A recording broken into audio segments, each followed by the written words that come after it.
Well, after a lackluster season, can the Flash pull itself out of the rubble? Let's find out. Don't change the channel, don't touch that dial.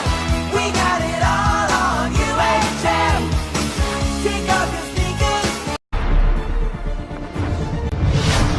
Hey guys, it's Cavanagh for the season premiere of The Flash, Season 4, Episode 1, The Flash Reborn, and to be honest with you, I did not really know how to feel about this show returning because Season 3 was not very strong at all. In fact, I really was not a fan of Season 3.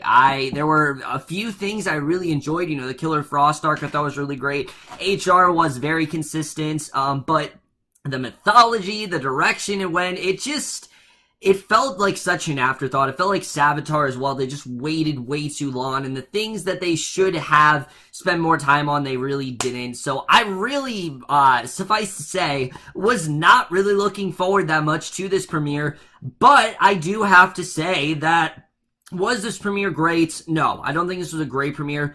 But this was better. I will definitely say that it was definitely better than last year's. You know, definitely where they're going with this season, I think is absolutely the right direction to go. But again, I'm going to be very cautiously optimistic because this is the same problem that Arrow ran to in its 4th season. And there were things I liked about the season. I don't think it's like as bad as everyone says. I think Season 3 is the worst season of that show. But I will admit, there were a lot of things in Season 4 that definitely did not feel like Arrow. And it does seem like The Flash, unlike Arrow Season 4, is remembering what it really is. So let's just get into this episode because I do want to talk about it. So we start off 6 months later, after Barry has gone into the Speed Force, and we have this monologue with Iris that I really enjoyed, actually. She talks about all about like what they've been doing and how she did honor her promise to Barry and you know, continue working with Team Flash. So what remains of Team Flash? Kid Flash, Vibe, and Joe, they pursue Peekaboo through the streets as Iris actually coordinates them from Star Labs when she teleports ahead of them, heading out of the city, and Iris works out Peekaboo's pattern. Vibe gets there first and intercepts her, trapping her with his powers long enough for Kid Flash to grab her. She prepares to shoot them, but Joe and his men arrive and taser her unconscious, and I gotta say, I know I have not been the hugest fan of Keiynan Lonsdale, but I actually liked him in this episode. I don't know if like he took acting lessons or what's going on, but I actually liked what Keiynan Lonsdale did here. I thought he was honestly a little bit better. No, he's not as strong as an actor as, say, like Jesse L. Martin or Carlos Valdes or any of them.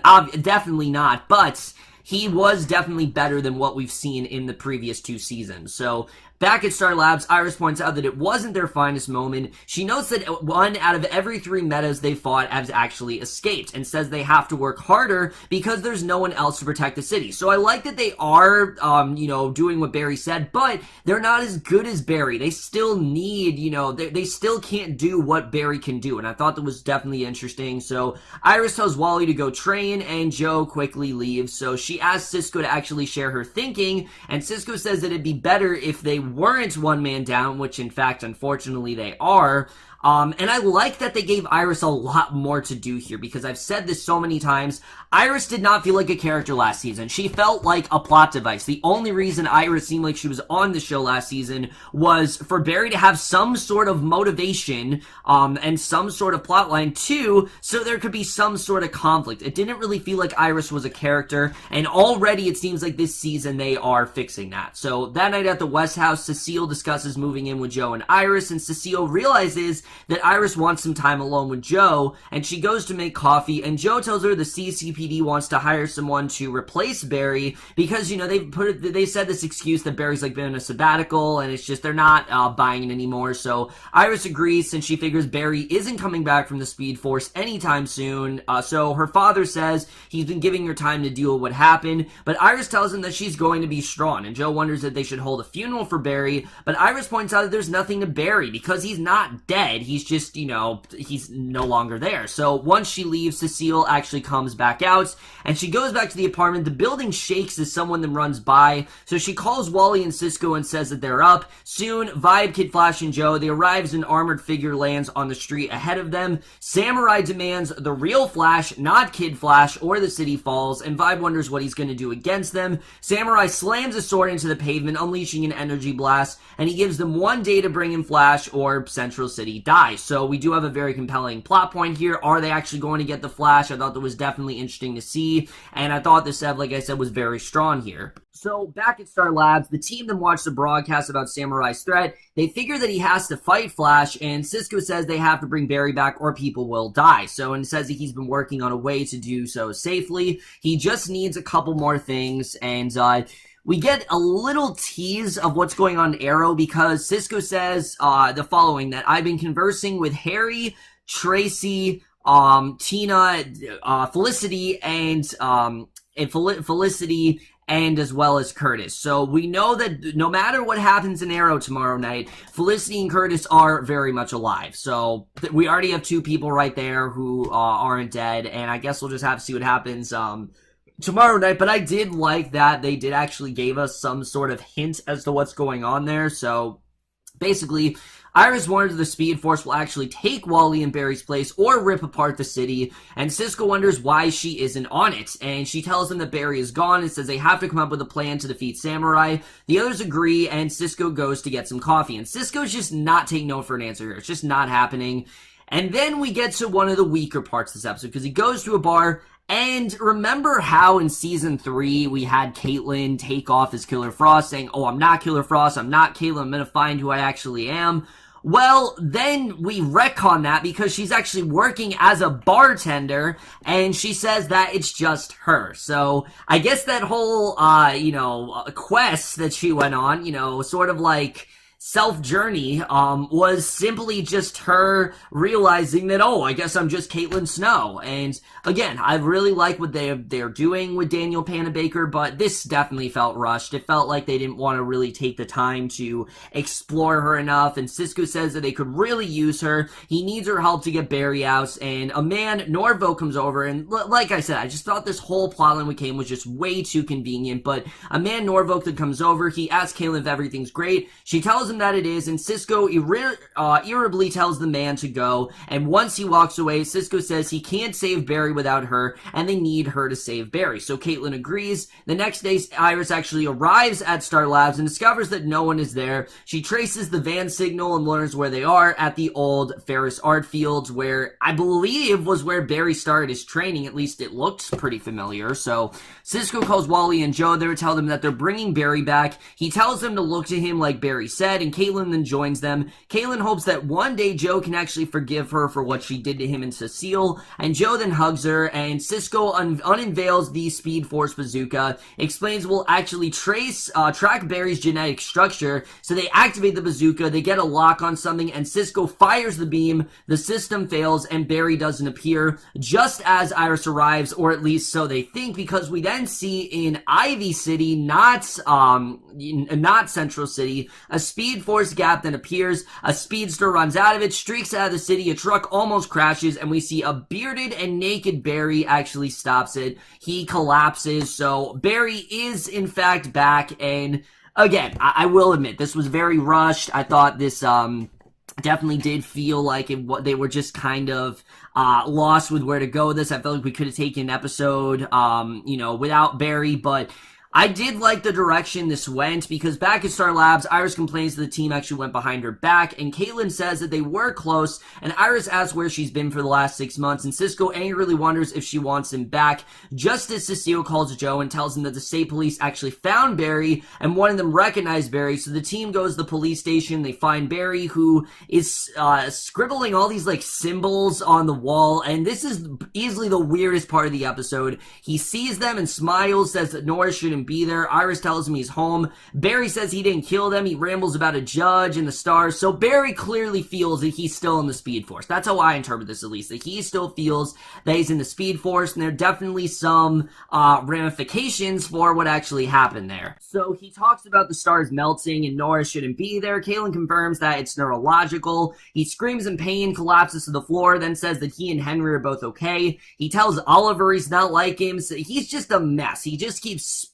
spouting all this random nonsense, and Keiynan injects him with a sedative, and back at Star Labs, Keiynan confirms that Barry's neurotransmitters are working 5 times faster than normal. So Cisco says that Barry is schizophrastic, and Cisco suggests that they can in fact translate it. So Keiylan's other suggestion is that Barry may have been in the Speed Force for 10,000 years, and the isolation may have actually caused dementia, and she suggests they wake him up and find out, and Keiynan and Cisco wake Barry up, and Cisco tells him that he made him a new suit, and Barry continues talking about the stars. He continues rambling. He starts sketching on a window. Keiynan admits she doesn't know what is causing Barry's condition, and Iris asks the others to leave and then tries to get through to Barry. She says that she can keep moving forward because if she stopped them, then she'd remember that Barry wasn't there, and she tells Barry that she thought that if he came back, it would be like losing him all over again. So he continues writing, and Iris begs him to come back to her. She hugs him. Barry vibrates and then speeds through the lab. Keiynan finally freezes him with Captain Cold's gun, and they get into a containment cell. Samurai appears on the monitors, and Wally figures that they should just give him what he wants. So Samurai's walking down the streets. Flash attacks him.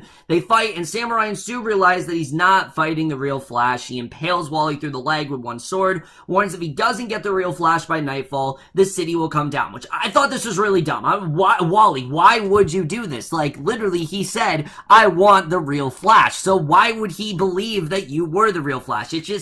It doesn't make any sense. One of you's white, one of you's black. I mean, I don't understand how Wally actually thought this would work. So the stupidity of Wally West is still there. He still is a character that makes really dumb decisions for no apparent reason whatsoever, and that still is a flaw with his character, and I think that's something that's kind of always going to be a flaw with him. I think Wally's always going to be the weakest link in the show. Keiynan Lonsdale, like I said, he may be better this season, but that doesn't mean he's better as the character. I still am not a fan of the character at all, and just in general, I don't like where they're going with him. So back at the lab, Keiynan tends to Wally's injury. She warns it will take 4 to 5 hours to recover, and Joe assures Wally that he's done everything he can do. So meanwhile, Cisco actually tries to translate Barry's writing and says he's missed having Keiynan around, and when she says it's all Greek to her, Cisco gets an idea about the symbols, each being in alphabetic, and Cisco actually cracks the code, determines that it says this house is bitchin', and Cisco realizes he's on the wrong track. So he sits alone in his workshop. He's looking at Barry's new suit under a cloth, and Keiynan comes in.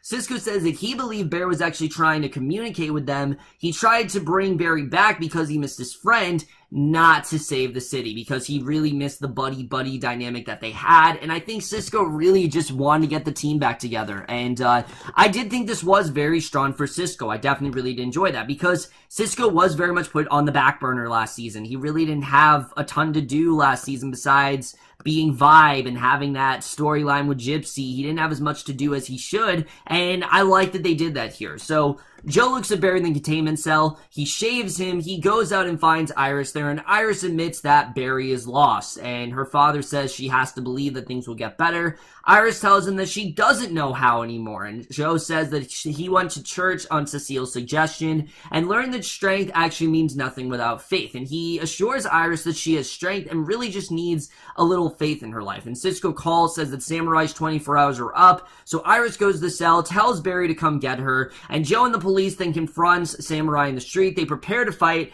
Iris then walks up and tells Samurai to take her because he'll come for her, and when Samurai wonders how she knows it, she said that she believes, so the villain grabs her and then flies off. Again, I didn't understand what they were really trying to do here, if she thought that, you know, what was really going to happen, but we'll talk about how this ends in a little bit. So Joe returns to Star Labs, tells the others what happened, goes to Barry's cell, tells him what happened, begs him to help or Iris will die. And of course, this is the thing that gets Barry's eyes to flicker with the Speed Force, and this did definitely annoy me. He runs out of the cell. Joe tells the others that Barry left. They discover they took his suit with him, so he speeds through the city faster and faster than anyone ever has, and Iris sees him coming from outside the city. They arrive at a windmill field. Samurai then blasts them down. Flash then evades the failing windmills, and he runs up one pole, leaps at Samurai. The hero actually grabs Iris, smashes Samurai, leaps away, getting clear in less than a second.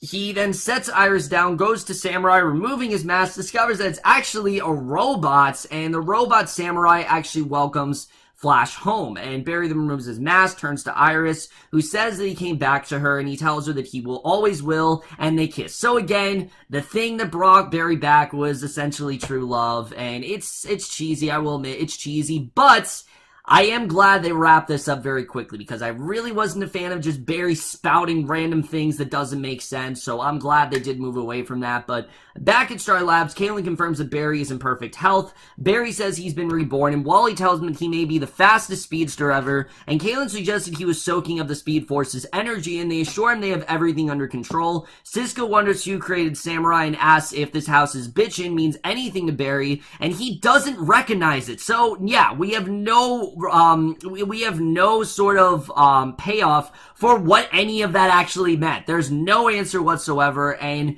to me it just seemed like they were just avoiding it, like the show was just avoiding it because they didn't even know. But he admits that he didn't know that Iris was in trouble. Iris thanks Cisco for believing when she couldn't, and they leave, and Cisco then asks Keiynan if he'll see her the next day. Keiynan says that he will, so she goes back to the bar and tells Norvork to tell Amunet that she's actually out, and when she turns to go, Norvork actually grabs her and says that she doesn't tell him what to do. She transforms into Killer Frost and freezes Norvork's brain with a touch. She walks out, figures it's time to have some fun, moans in pain, and Killer Frost then switches back to Keiynan and realizes that it's happened again. So whatever Keiynan thought was done, it's clear that it's not done. She does still have the Killer Frost persona in her, and she definitely got to get it under control. So Barry and Iris go back to their apartment. She says she couldn't even look at the photo of the two of them. He assures her he's not going anywhere again. He's proud of her for keeping everyone together. He suggests that his disappearance may have actually been a blessing because the pain of his past is all washed away, and now all he sees is their future together. They kiss, sirens then sound in the distance. He speeds off to deal with the emergency, and we then get to this ending, which I actually really like. We see a woman, the mechanic, tells her employer that Samurai actually served its purpose, and she tells her superior the Flash is actually back, and the man, the thinker, tells her that he's thinking about their next step, and that is the way this premiere ends. So, like I said, guys, I did overall think that this premiere was better. I did enjoy it overall. I thought there was definitely stuff to enjoy here.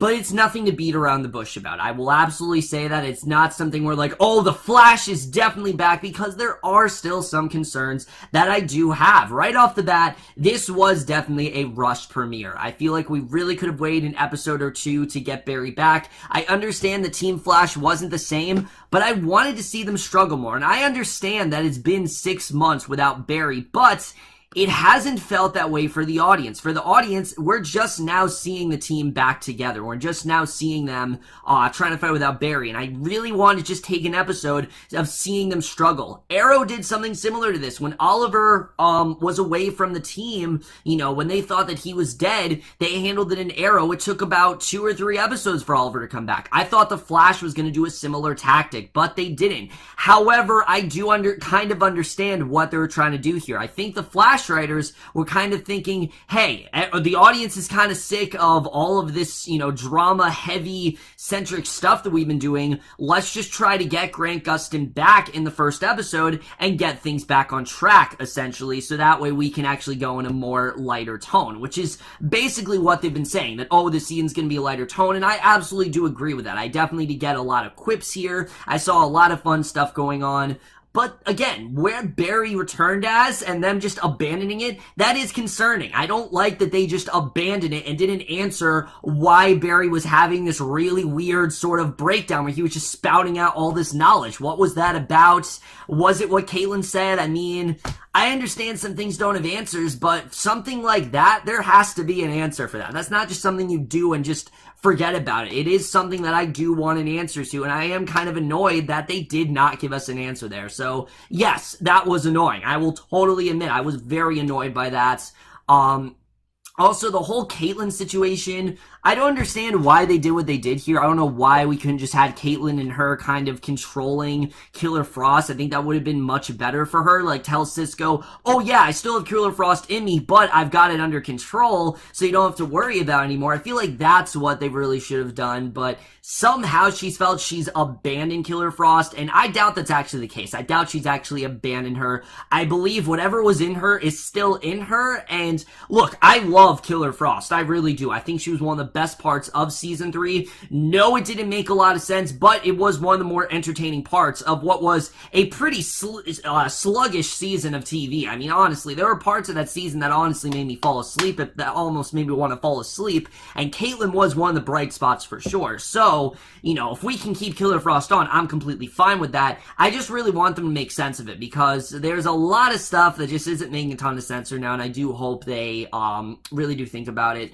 What I do like about the season is that the main villain is not a speedster. The Thinker, whoever he is, he's not a speedster, but he does have some sort of a connection to the Flash, so we don't really know what that's all about, what he really is, like what his main objective is right now, but clearly the whole samurai plan was in fact a ruse. It seemed like it was a plan to get him back. Like they concocted this to get the Flash back, and clearly has some sort of ulterior motive, like, and what it is, I don't know really what he wants to do, but I like that he's not a speedster. I like that he's a metahuman. He does not need to be a speedster, because the show is just repeating itself, and I'm glad to see that they're not doing that now. He actually is just a metahuman, and I'm glad to see that. Also, I like that Iris had a lot more to do, because Iris is a character who, like I said, wasn't really one in the 3rd season, so I like that she already had more to do here. I thought they did really good stuff with her in this episode, and Cisco as well. I thought they gave him a really good plot line. Overall, guys, I did enjoy this episode. There's a few things that I am definitely a bit worried about.